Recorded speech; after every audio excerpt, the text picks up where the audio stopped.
Before I get into this subject, I want to say this again. This is a place of learning. There are no agendas here except for preaching the preeminence of Christ in all things. I am a Christian, first and foremost and above all. And if we come across things that appear in people's eyes as hateful or disrespectful, that is your interpretation. I'm looking at God's Word, what God's Word says. So if we can all be mature enough to recognize that there is no agenda here, if you are uneasy with research material and you're not interested in learning, this is a good time, especially you who are listening on the internet, to turn me off and go somewhere else. Part of the problem is people get so, in this day and age, if you just look the wrong way, they're offended, let alone discussing subjects that people know. It's become very apparent to me that this subject is so, I appreciate that you all come here and you realize it's televised, so you're quiet. When I ask you for a response, I appreciate your response, and I'm going to ask you for a response. And try to, pace this. If you don't know the answer, just say what you think. Anybody have any idea of what date in history the Star of David on the flag of Israel dates to? Anybody? Okay. It dates from the 17th century of AD, all right?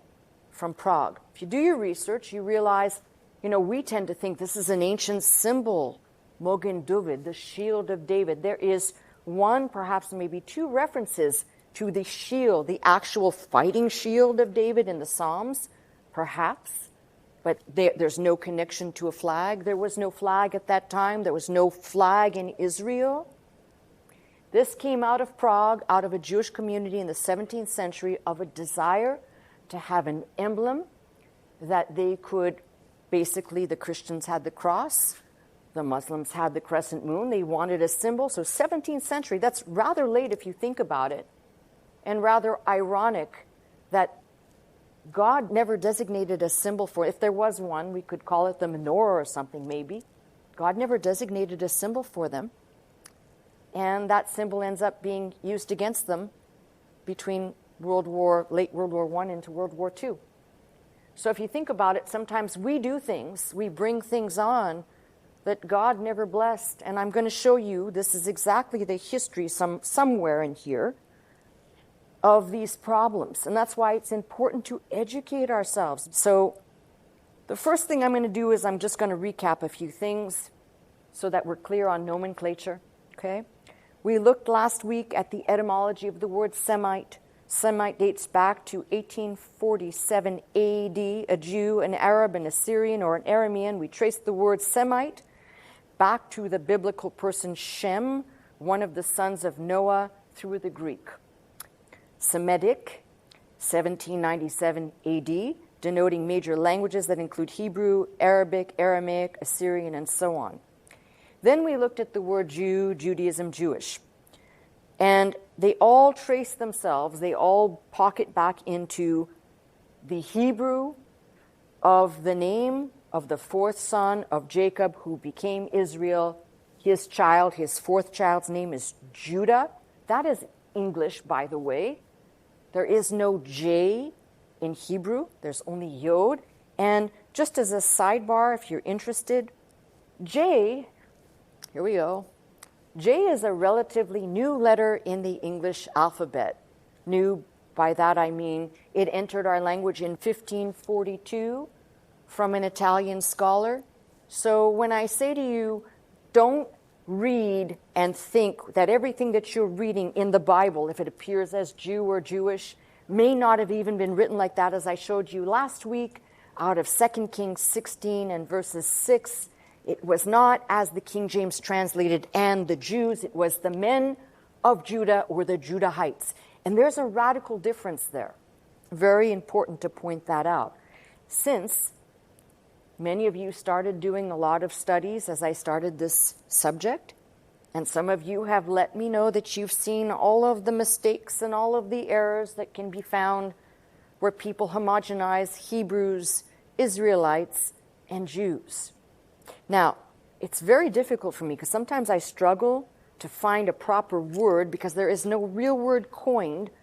We can talk about the Israelitish practices in the wilderness, in the desert, or we can talk about the Hebrew children in Egypt, but we cannot talk about Jews in Egypt during the time of Moses because that nomenclature didn't even exist.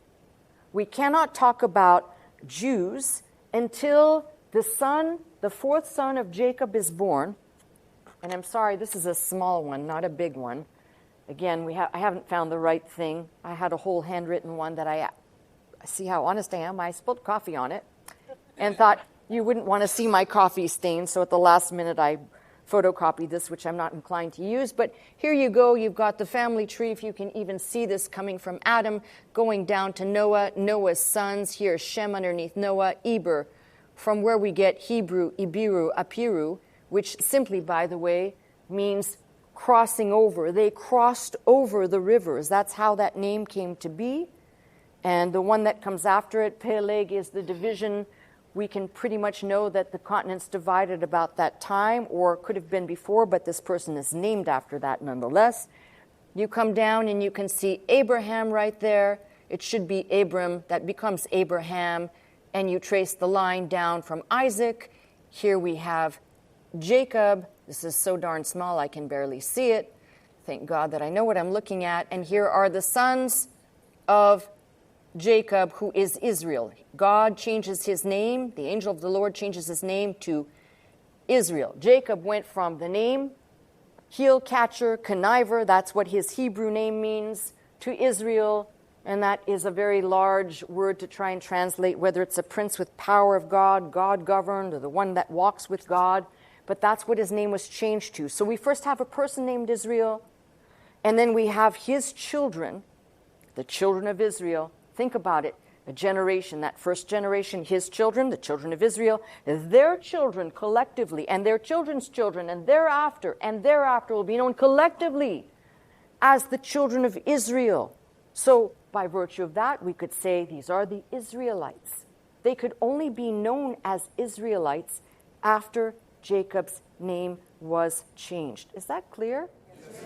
Okay, they could only be known as Jews after a couple of generations. There's Judah, right there, fourth child.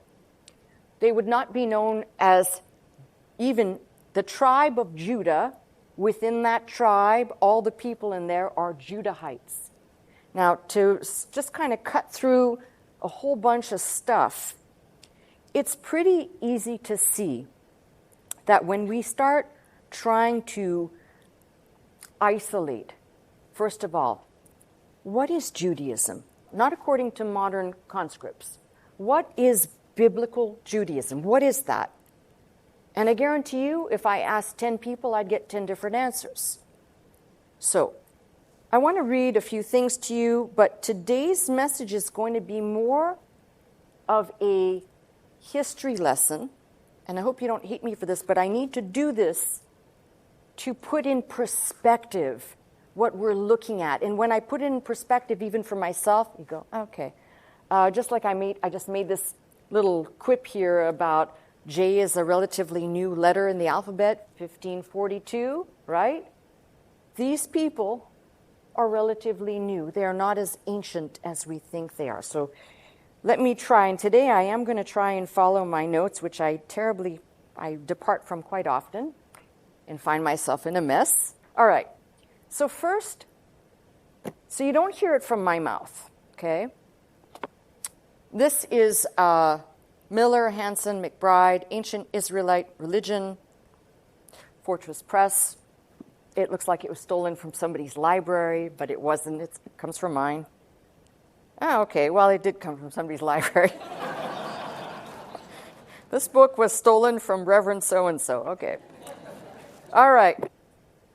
Just so we can be clear, there's a lot of caricatures about the people who wandered or who were delivered out of Egypt's bondage, who wandered in the wilderness, who entered into the land of Canaan. So listen to somebody else. This is Jeffrey H. Tigay, and I'm just going to read a small section of what he writes because it sums up perfectly what I'm wrestling to say. A paramount question in the history of Israelite religion has been the place of polytheism in that history.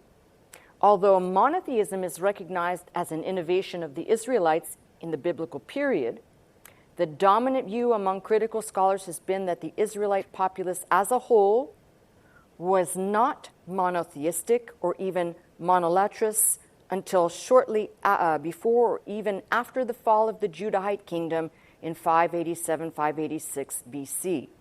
From the Bible's own viewpoint, the ancestors of the Israelites were polytheistic at least until the call of Abraham.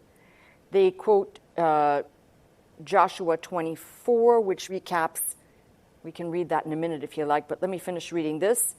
The worship of deities other than Yahweh was outlawed in the time of Moses, but it was not effectively eliminated. Scores of biblical passages state that the Israelites practiced polytheism at many stages throughout their history. So here's the first problem we encounter. You have people who are chronicling, and if I brought you all the books, there'd be boxes of them, probably at least a solid dozen boxes filled to the top. And a lot of these say things like the Jewish people, Jewish father Abraham, and it's like, wait a minute, that's one problem. And then they want to say, well, these were monotheistic people, but the Bible gives us evidence that they were not. We know Terah worshipped idols in his own land. And then you don't really have to look too far. Almost at every stage, almost in every book, you will find somebody doing something that is not worshiping Yahweh. If you want to just, there's things that are clear and they're engraved in our minds. For example, the sin of Achan, the Valley of Achor, right? What was that about? He took something that was somebody's idol and he paid for it with his life, right? You've got a whole host of these. Even as early on, you can read just not about the golden calf. That's just the most popular one. How about the idols set up at Dan and Bethel? No, Jerusalem's too far for you. We'll set up idols at Dan. Idols, not altars. Idols for you to worship at. Okay? So I don't like it when people write revisionist history. You all are familiar with this term, I should hope by now, because we got a lot of people revising a lot of things about our country, right? So what I want to show you today, what we're going to do is we're going to take a journey. And the journey that I'm going to take you on is a lot of history with a lot of complexities. So bear with me. I've tried to put this together as succinctly as possible. So let's start here. And again, it's my handwriting, so please forgive me. But this is an archaeological cultural table.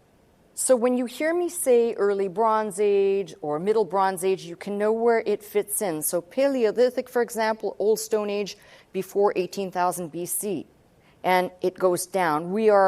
I'm going to start mentions in the Neolithic period, but we'll be looking at Neolithic, Chalcolithic, the Bronze Age. And if you notice, I've identified the Bronze Age as the Canaanite period. This is all Bronze Age, Canaanite period, and then the Iron Age one is known as the Israelite period. If you study archaeology, some of these sliding scales, depending on which scholars you use, the terminology and timelines for these different breakdowns might vary, so don't shoot me or the messenger on this. I'm giving you just ballpark information. So when you hear me reference a period, you know where it fits in.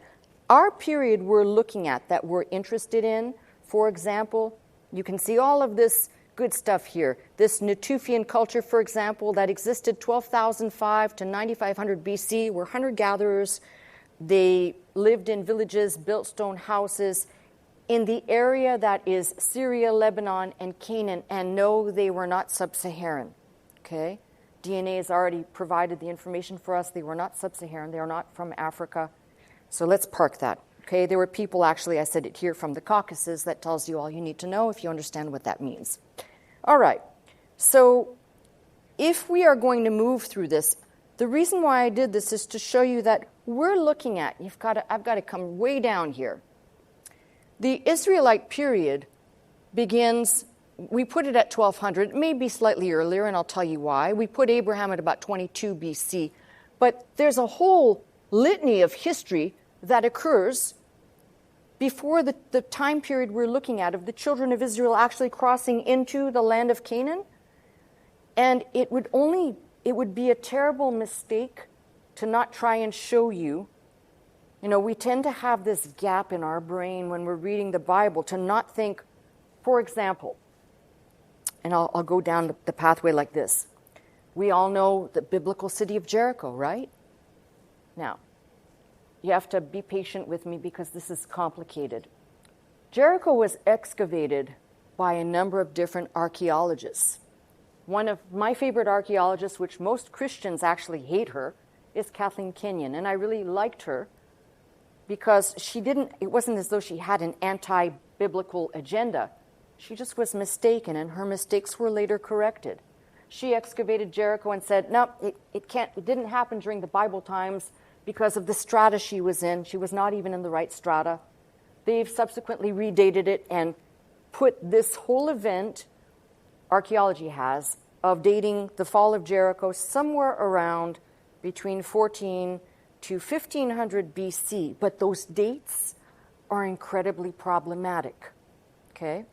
And one of the reasons why they're problematic is because that alters the date of the Exodus. It changes everything. Once you start seeing archaeological dates and they've been truly validated, you have to start looking at all the other dates. So you get a little bit of a train wreck. So you're looking for, if you're really on the search for, we'll call them things to grab onto, you're looking for things tangible that may be outside of the Bible. So the first reference we have outside of the Bible to the person, not the land, Israel, occurs in the Merneptah Stele, which sits in the Cairo Museum. It's dated to approximately 1209, 1210 BC, and that is the first outside the Bible reference to Israel, and we have good reason to believe that if it was not the territory being spoken of, but of a person and his descent, I'll read you the quote in a minute. And, you know, people say, well, how do you know it was translated properly? How do you know this? Well, there are excellent sources, but specifically the person who excavated and worked on the stele, which is Flanders Petrie, which, if you know archaeology, know is a solid name. So here we have something outside the Bible that we can date. And that's what we're looking for, to try and line up without, because I've said the Bible's quite ambiguous. So park everything I've just said right now. I mentioned to you Jericho, right? Have you ever thought of pre-biblical Jericho? Anybody? There's just one hand over there. Pre-biblical Jericho. Very important. Look right here. There were people living in Jericho 8,500 to 6,000 BC. Women were grounding wheat. Men were shaping clay, bricks, and pottery. That predates the Bible. This is where you have to put on and wear two hats. This is God's, we'll say, religious history of a line he focused in on. He didn't focus in on the line of Japheth. He didn't focus on the line of Ham. He focused on the line of Shem, going down to Abraham, Isaac, Jacob, that takes us all the way down to Christ. That was the focus. A covenant God for a covenant people, and the covenant didn't end at the close of the Old Testament. We just were given a new covenant. So, when you start thinking about antiquity, this becomes important. And why do I say that? Because here we have, in this period, the emergence of regional culture. But I want you to look over here. This date, 4500 to 3300 BC, begins the pre-dynastic period of Egypt, Nakata 1, 2, and 3. I told you this was a little bit of history. But trust me, even though you might not like any of this, it'll make sense when I'm done.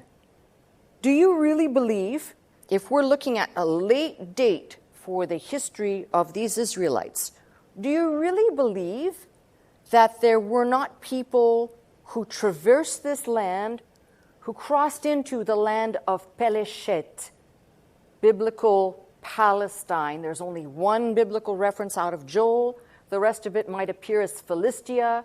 There's a battery of names. But if you think that there were not people caravanning across that area, coming down from the area we call Mesopotamia and Sumer, if you think there were not people coming down and settling in those lands that we don't have a record for, but archaeology picks up and tells us there were people living in that land well before the documentation of the Bible. And don't go, well, does that make the Bible not valid? No, the Bible's only interested in a period that God focuses on from that period forward, including, by the way, what people don't understand is creation, a gap in creation, which I've said probably is the pre-Adamic earth, where the dinosaurs fit in, and then the rest. And if you say to me, what about the rest of humankind that wasn't humanoid or that is not chronicled here? God wasn't interested in writing that down in a book. Those remain fossils in the ground for a reason. I'm not saying we should live in ignorance, but separate some things and kind of make sense.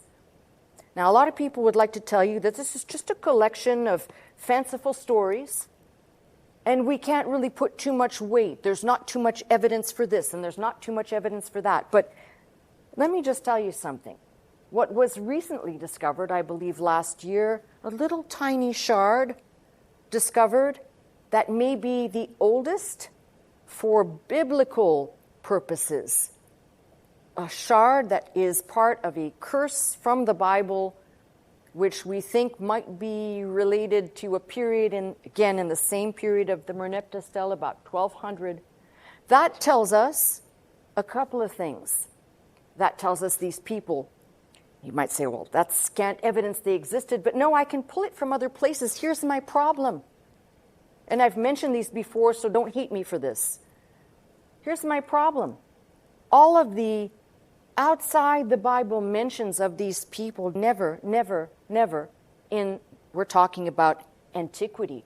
They're not talking about the Jews. You remember when I taught on the lost tribes, and I told you some people were deported, were known as Beit Humri.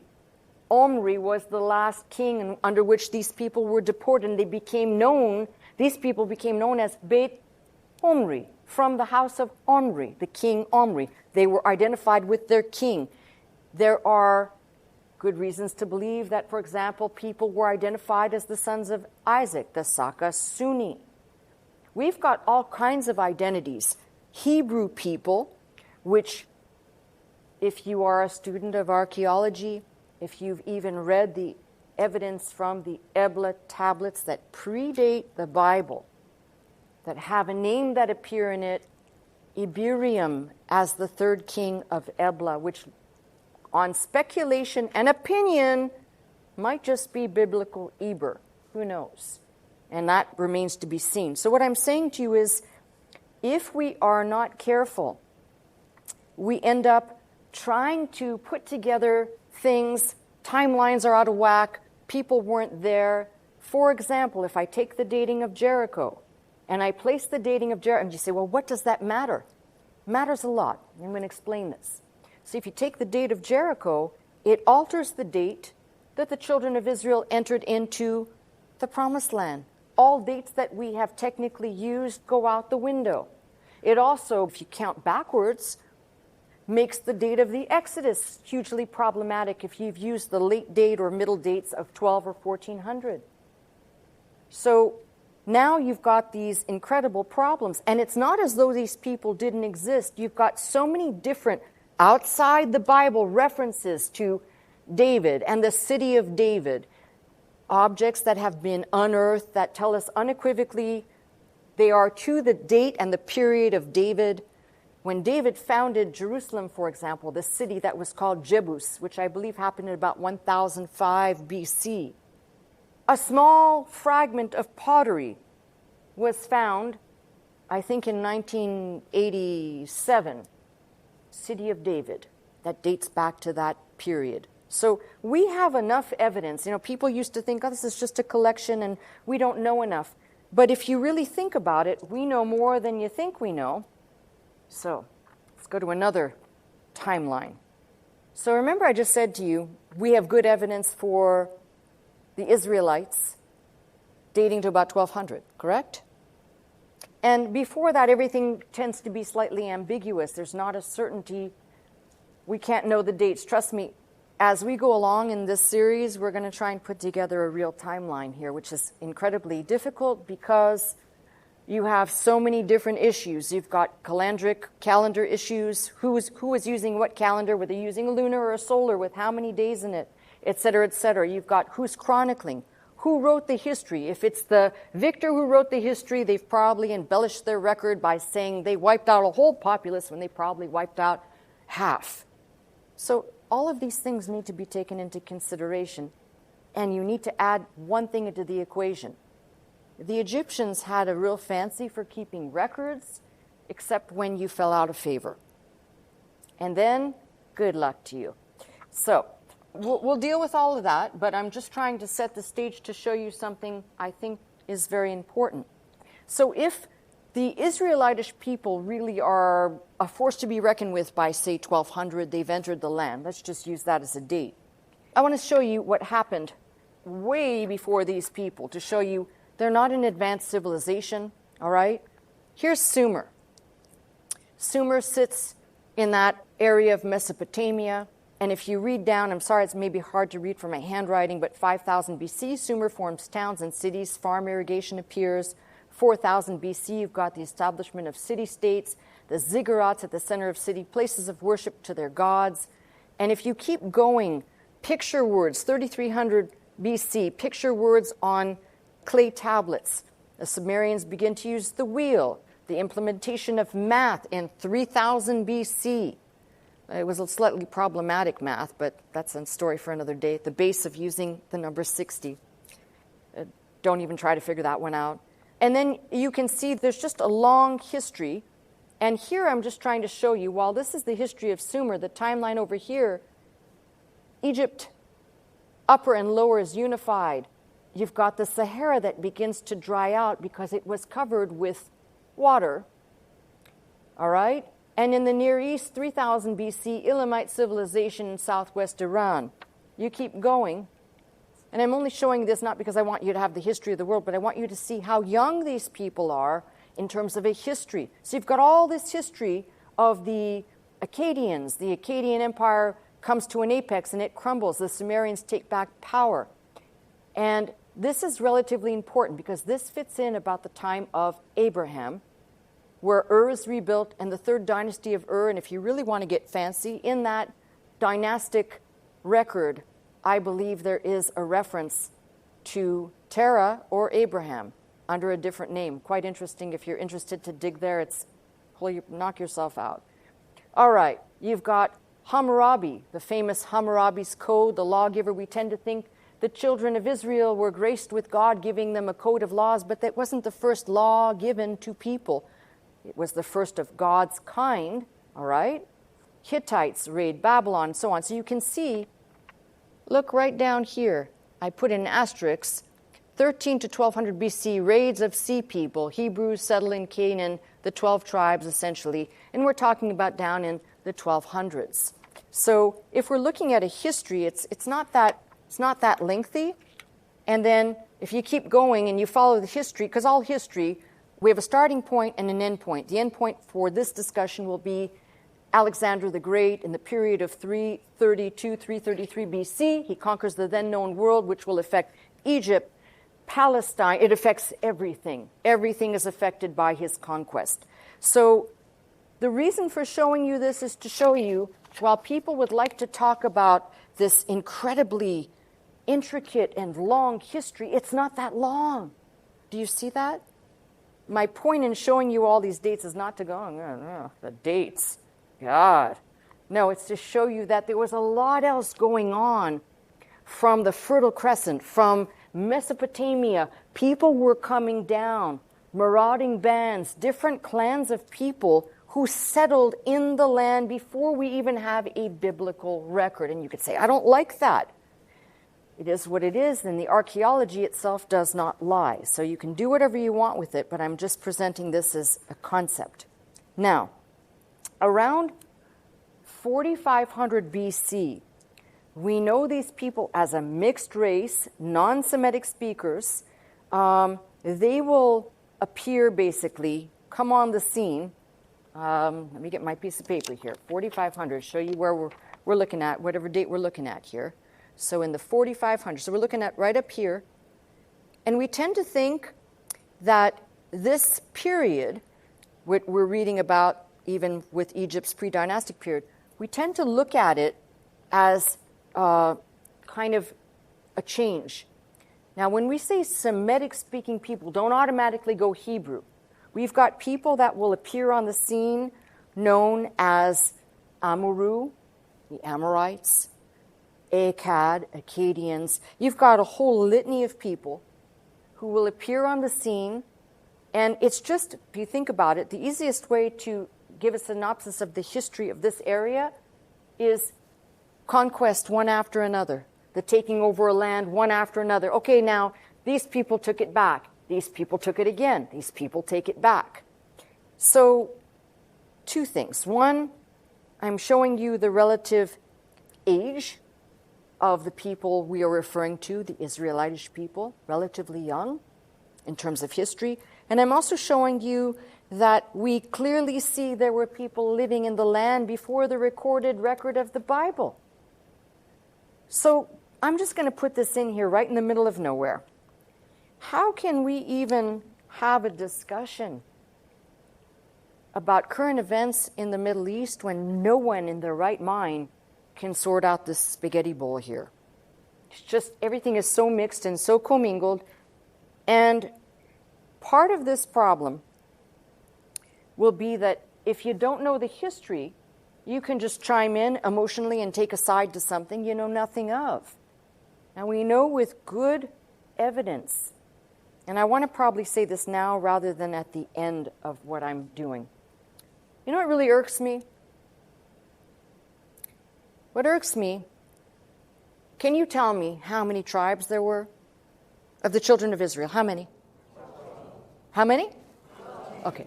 All right. Well, don't be legalists. We'll call them 12. Yes, somebody's saying 13. That's fine.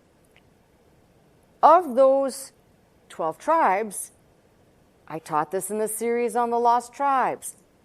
When the kingdom, the united kingdom of Israel divided at the death of Solomon, we had the northern kingdom called Israel, sometimes Samaria, and the lower kingdom called Judah. Correct? Yes. Okay.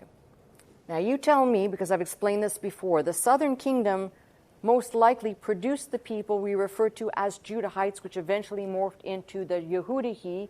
Those are the people that came back from the 70 years of Babylonian captivity. The people to the north, for the most part, they just kept, after the Assyrians, they were the first to be taken away, not the south, but the north. After the Assyrians carried them away, some of them were deposited in, we'll call them these areas that were encampments. They weren't really prisoners of any kind. They were free to move about, and some of them just kept moving, and they basically, like throwing grain or rice, they scattered all over the face of the earth. Now, hold on for just 1 second. I want to read you something, because this is at the core of everything I'm doing, which some people may not understand, but it really just bothers me that people cannot be honest about this. God is giving instructions to Moses and says, "Thou art a holy people unto the Lord thy God. The Lord thy God hath chosen thee to be a special people unto himself above all people that are upon the face of the earth." And the promise given to Abraham was, "I will bless all," not some, all nations. This is my pet peeve. And I know I'm not going to make friends when I do this. I'm sorry to my Jewish friends, you are not the only people that were chosen. The northern tribe that becomes whatever populates and is spread over the earth is part of that group called chosen. Not just the lower tribe or 2 tribes or 2.5 tribes. All means all. So where did we get this idea? And trust me, I'm not making this up. Peter will pick this up and say, you are a chosen generation, a royal priesthood, Paul picks this up and saying, you are out called ones, ex elexito, called out from among those that God did not call. But if he called you, you are part of a chosen people. That is so problematic for some people because they keep repeating this over. Jewish people are the chosen people. No, I'm sorry. There were 12 tribes. If you want to count the 13th, that's fine too. And then we have other problems.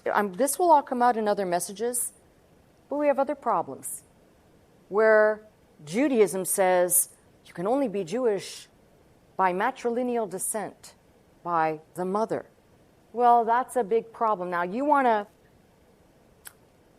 to claim that all these people, all of them from north to south, were Jewish, yet Joseph, while he was in Egypt, married an Egyptian and had 2 children by an Egyptian woman. So there were no Jews then, but she is not even of Hebrew stock. Maybe she is, who knows, I don't know, but she certainly can't be a Jew. Because they all say, Judaism existed back then. Judaism existed at Abraham's time, which it didn't. We know that. You have not only Abraham, who will marry again and have other children, and he does not marry of his kind, and Moses does the same thing, and there are many more in the Bible. So you can't have it both ways. You can't say it's matrilineal, but here are the exceptions. Nor can you say, see, these are my issues, and I call them for what they are, and you can argue. I prefer intellectual discussion and not fighting it out. But if we're going to have intellectual discussion here, why did God give circumcision to the men? And everything here is chronicled by descent, even this table of genealogical records. Very few women are named. That tells you God was concerned with the line of the man. This is not sexist. This is the Bible. And yet, much later in Judaism, we have matrilineal descent. Pick. Which one is it? How the book reads or how you want it to read? Now, eventually I'll get to telling you why the switch was made. And you've got rabbis early on that will say, no, right here in Deuteronomy 7, it says thus and so, which is text out of context. It does not say that. What God was frowning upon, and this section of Deuteronomy, by the way, 7, 8, and 9, talks about the children of Israel going into the land of Canaan and not intermarrying and not cohabitating and not taking up their idols and not worshiping their gods and not taking up their customs, which they ended up doing anyway. So don't paint the people as super obedient and following God's way. Do not paint them as a monotheistic people, because they were not always. And can somebody just stop saying this thing of chosen people and understand? Now, if you don't believe that there are 12 tribes and you don't believe that the northern tribe spread, and I've covered this, I want you to think about this, though. And I'll give you an example of why this matters. As the tribe spread, you remember I taught on Reuben. I'm taking him as an example because he comes to the top of my mind. The tribe of Reuben, which is generations removed from the Reuben, the son of Jacob, Israel, but all of his children, the Reubenite clan, when they are deported, when Assyria carries them away, these people disappear from off the pages of the Bible and from religious history, and they reappear known as the Roubaree Franks from Reuben, and all of their symbols, the fleur-de-lis. What does the fleur-de-lis look like? Looks a little bit like a mandrake. I don't think that's a coincidence. You've got so many pieces to connect, and then you go to the book of Revelation, and you realize what this 144,000 preachers of righteousness, why this is mentioned, and from these diverse tribes. Why? Because, listen to me, if people from around the world are going to be heard, they will be understood in the tongue of their understanding. So you have 12,000 from this tribe. They will be speaking most likely in that tongue. They will probably be young people because they're described as virgins, not having defiled themselves. This is why you can't just cherry pick and isolate. But this is why this whole idea somehow of chosen is just one singular group or belongs to 1 or 2.5 tribes is a complete error. Furthermore, if you want to just make my day while we have these discussions, I like to get to the truth. I want to know what's here, not what some priest or some rabbi or some minister said. I want to know what God's word says. This is why I spend this time doing this. And you come to a conclusion about something that's abundantly clear. If we are to understand what these people practiced in the desert, which we'll begin looking at, what I'm going to now, I was referring to it as Yahwism because that is not worshiping one God but multiple gods, as well as the Israelitish religions practiced in the desert. And at what point do they become identified truly as Jews practicing Judaism? And I'll give you the short answer, but we'll elaborate on it as these messages go. It's very clear that Judaism will begin to be engrafted post-exilically. That is, after they come back from the Babylonian exile, you've got less than 50,000 people that come back at Cyrus's decree to come back and rebuild the temple and the city walls. Less than 50,000 come back, and if you read the incident, you realize many of them did not know their former tongue, the ancient tongue. They had not heard the law, so when the book was brought out, people were crying and saying, what does this mean, and who's going to interpret this for us? But you really see the development post-exile. Now, they were in Babylon for 70 years. Do you really think they were practicing anything in Babylon? It says they didn't even want to sing. Psalm 137. They asked them in Babylon to sing a song, and they left their harps on a tree. They didn't want to sing. It was too depressing for them. So it's important to pick apart this history, view it for what it is, get the terminology straight. The periods of things that occur will help us piece together a proper timeline. And what does it matter? In the big picture, Pastor Scott, what does all this matter? Well, first things first, we must understand, and this is something that has just so been boogered all over the place. I taught on the tabernacle. The tabernacle points to Christ. Everything in the tabernacle focuses on Christ. God said, see to it that you build this thing exactly to the pattern that I said. But did God ask Solomon or David to build a house of worship for him? No.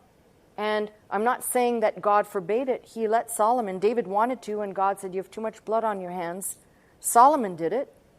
But even, there's so many lessons in here that are unbelievable. You can build a house for God, and you can make it the most splendid thing, but if God is not in it, it matters not. And that's exactly what happened with all of his foreign wives and concubines. Over 1,000 of them turned his heart away from God. Can you imagine the man who spends all this gold and silver and beautiful wood to build this house for God, and his heart is turned away that quickly, and it was for that reason the kingdoms were rent and divided north and south. So it's important to understand history right.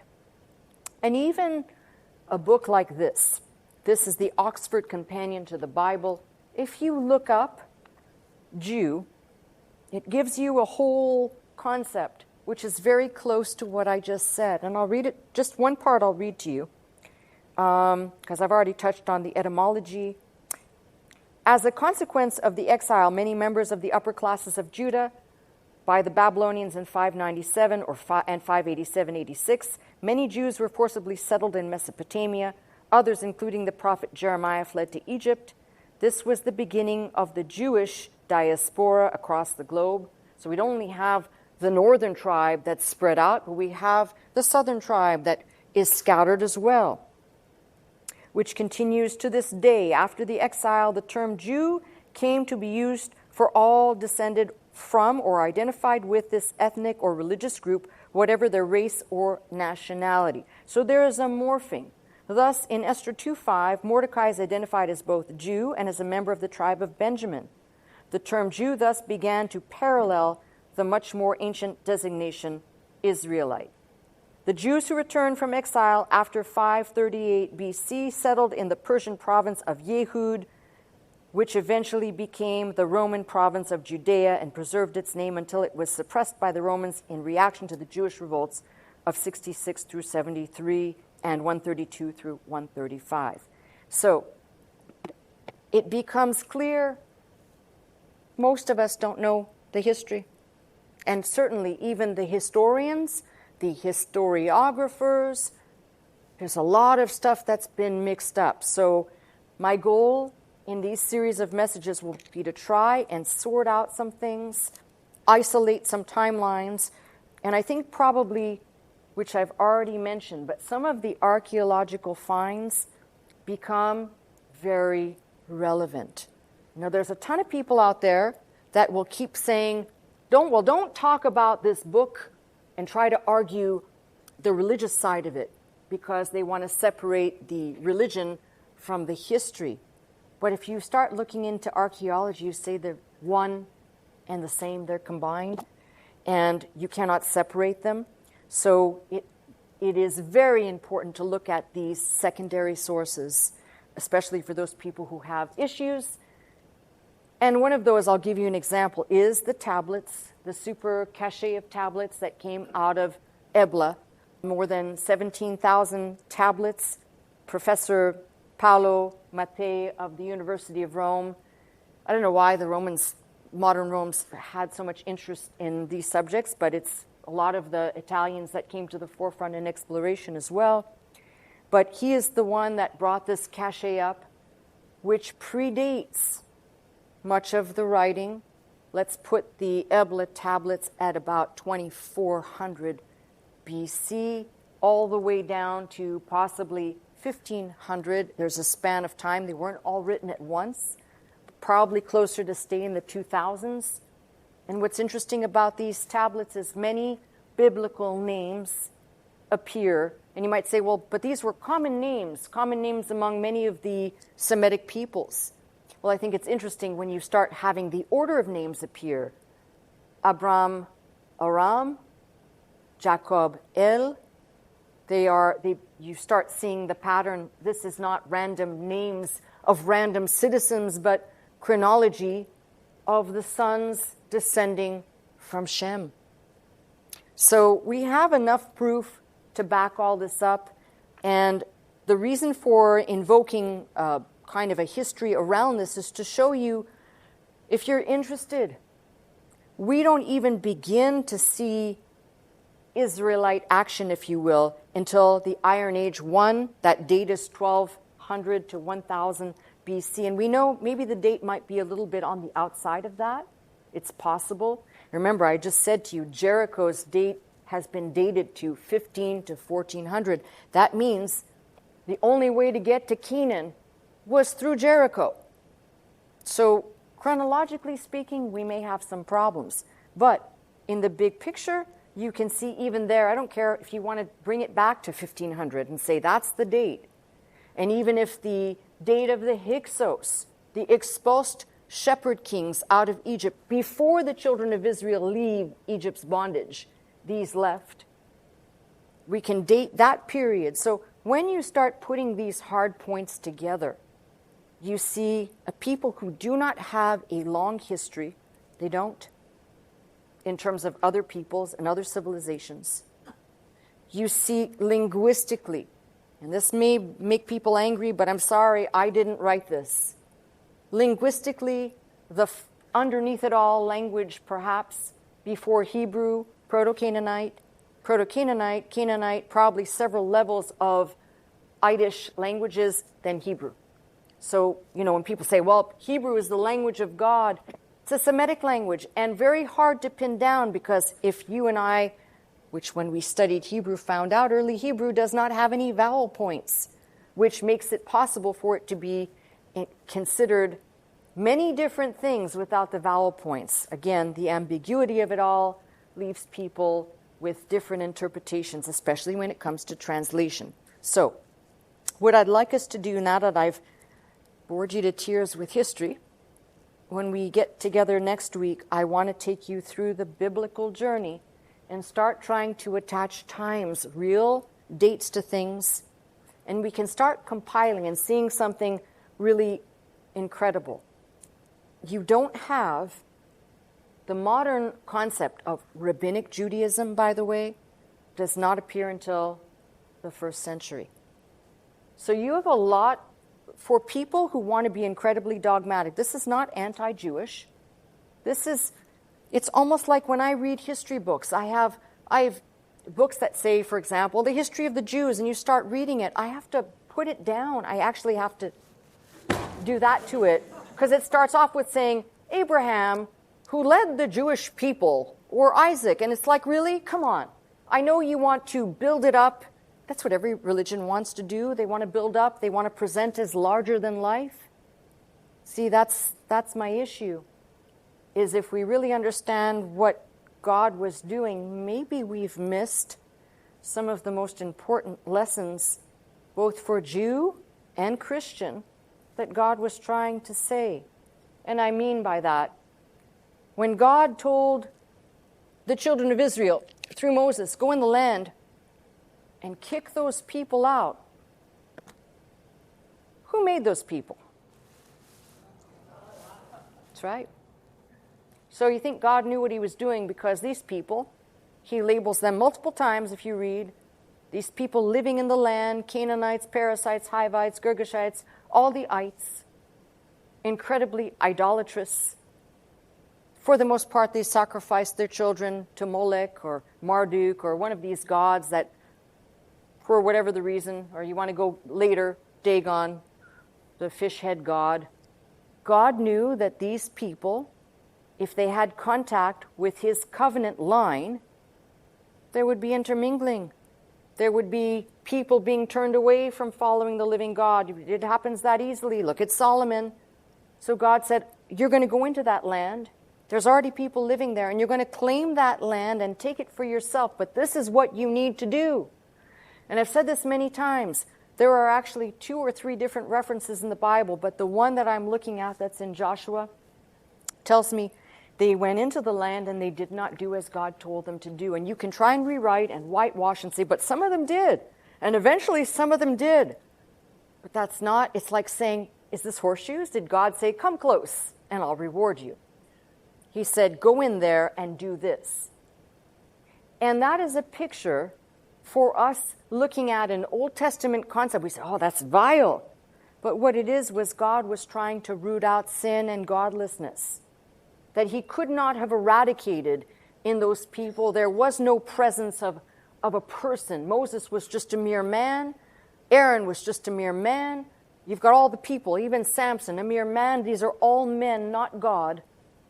And God was not yet ready to send his only begotten Son in a tent of human flesh by the name of Jesus Christ. So at that time, as a concept to root out sin, to abolish idolatry, to have them serve only one God, as the 10 Commandments come down, I am a jealous God, thou shalt have no gods before me. Why did God have to tell them that in a law? Because he knew what was in their heart and how easily they could be persuaded to worship a multiplicity of gods and elsewhere. So they went into the land and they did not. And you could say, well, there's some passages that say they actually did. Not all the tribes. And specifically, if we're going to cherry pick about this, read about the tribe of Judah, because that's the one we're going to be concerned with. It does, in fact, eventually morph into the Jews and Judaism. They didn't do what they were supposed to do either.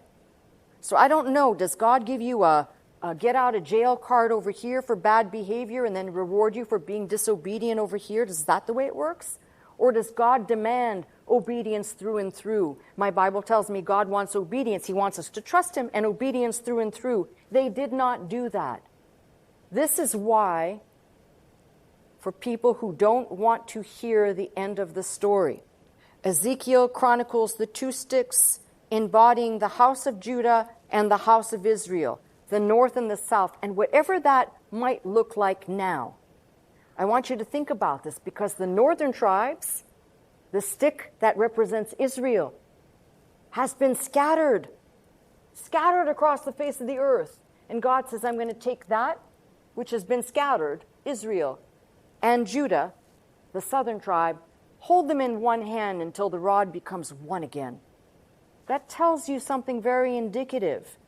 The unity of that will only come from one person. The unity of uniting north and south once more in their scattered versions can only come from one person. It cannot come from the Mosaic Law. It cannot come from Abraham. It cannot come from Moses. It must come from Jesus Christ.